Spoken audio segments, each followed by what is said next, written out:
বাংলাদেশের ঘরোয়া ক্রিকেট মানে রানের বন্যা। একটা সেঞ্চুরি না করলে যেন আত্মার শান্তি মেলে না কিছু প্লেয়ারের, কিন্তু জাতীয় দলে ঢুকে যেন সেই ব্যাটসম্যানরা ব্যাট হাতে নয় হাতে ধরে রাখে নিজের ক্যারিয়ারের মৃত্যু পরোয়ানা। নাইম শেখ, যিনি ডিপিএলে বোলারদের শুইয়ে দেন ব্যাট দিয়ে। ডিপিএলে তার আগুন ঝরানো ব্যাটে বল লাগলেই 4-6, যেন ইনিংস না উত্তরবিহীন প্রশ্নপত্র দিচ্ছেন। কিন্তু কিউদের বিপক্ষে বাংলাদেশ এ দলে সুযোগ পেয়ে যেন ভুলে গেছেন ব্যাটটা কোন দিকে ধরে। 3 ম্যাচে মাত্র 62 রান, শেষ ম্যাচে 4, লিস্ট এতে গড় 45 আর জাতীয় দলে গড় মাত্র 13.57। পরিসংখ্যানে যে পার্থক্য উঠে এসেছে তা তো ইনকাম ট্যাক্স আর রিকশাওয়ালার টিপসের মাঝেও দেখা যায় না। এনামুল হক বিজয় এমন এক ব্যাটার যিনি 40 রানের ক্লাবে আজীবন সদস্য হতে যাচ্ছেন। বিজয়ের সম্প্রতি স্কোর লাইন 38, 39, 38, মাঝখানে একবার 39 হয়েও আউট। লিস্টে এতে গড় 40.76, অথচ জাতীয় দলে 29.39। নেট প্র্যাকটিসে সেঞ্চুরি, ম্যাচে ডাক।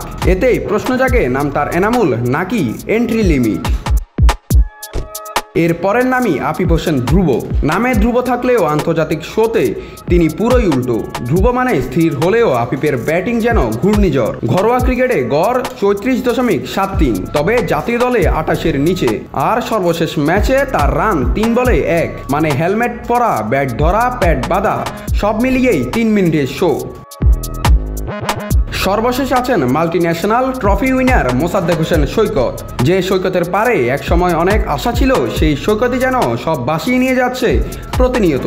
আবাহনীর হয়ে তিনি ফিনিশার, কিন্তু জাতীয় দলে তিনি নিজেই শেষ। ঘরোয়াতে গড় 41.51, কিন্তু জাতীয় দলে 25.36। নিউজিল্যান্ড এ দলের বিপক্ষের সিরিজে 2 ম্যাচে 17 রান। মানে সৈকতে যেমন মাঝে মাঝে ডে হুইন থির জল দেখা যায়, মোসাদ্দেকের খেলাটাও তেমনি নড়াচড়া নেই। বাংলাদেশের ক্রিকেটে হয়তো একটা অমর বাণী তৈরি হবে, ঘরোয়া ক্রিকেটে মানেই হিরো, জাতীয় দলে গিয়ে ডুবে যায় সাইলেন্ট মোডে। কিন্তু প্রশ্ন হলো, সমস্যাটা আসলে কোথায়?